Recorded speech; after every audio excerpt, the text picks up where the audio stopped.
Hello friends, आज आपण करणार आहोत दोडक्याचा ठेचा।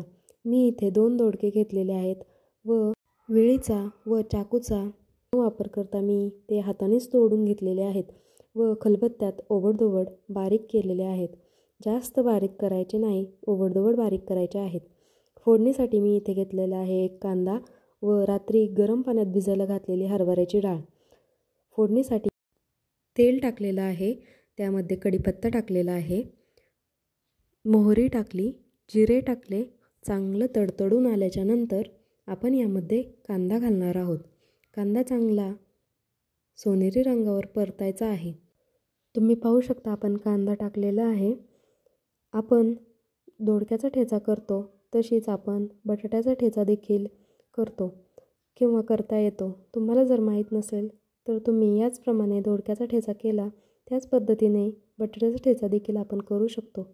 आपण जर असा अख्खं कढीपत्त्याचं पान जर टाकलं तर नंतर बऱ्याच जणांना कढीपत्ता आवडत नाही, तर अख्खं पान साईडला काढून ठेवता येतं।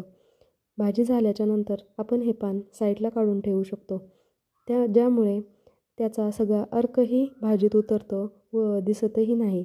अशा प्रकारे आपला कांदा परतून झालेला आहे। आता आपण यामध्ये दोडक्याचा ओबडधोबड ठेचा केला होता तो आता यामध्ये आपण टाकणार आहोत। सगळीकडून परतून घेणार आहोत व यामध्येच आपण जर मीठ टाकले तरीही चालते किंवा नंतर शिजत आल्यावर कमी होतं तेव्हा टाकले तरीही चालते। सगळी डाळ आपण यामध्ये टाकणार आहोत। पाणी निथळून घेऊन आपण ही डाळ यामध्ये टाकणार आहोत। मोठी डाळ म्हणजेच हरभऱ्याची डाळ आपण या ठिकाणी घेतलेली आहे व मीठ या ठिकाणी टाकलेले आहे, जेणेकरून तो शिजण्यापुरतं त्यामध्ये पाणी तयार होतं मिठाचं व त्याच्यातच आपला दोडका शिजून निघतो। दोडका आपला चांगला शिजून घ्यायचा आहे। 5 ते 10 मिनटं चांगलेच लागतात याला शिजायला। मी इथे हळद टाकलेली आहे, 1 चमचा लाल तिखट टाकलेला आहे व रोजच्या भाजीचा मसाला मी इथे 2 चमचे टाकलेले आहेत। अशा प्रकारे आता पुन्हा एकदा 5 मिनटं आपण ठेवून शिजवून घेणार आहोत।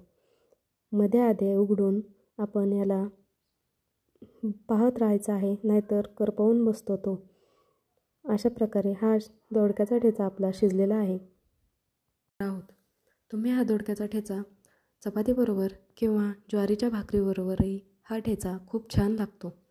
यामध्ये आता आपण शेंगदाण्याचा कूट टाकलेला आहे, तोही खूप छान लागतो। भाकरीबरोबर हा ठेचा एकदम सुंदर लागतो।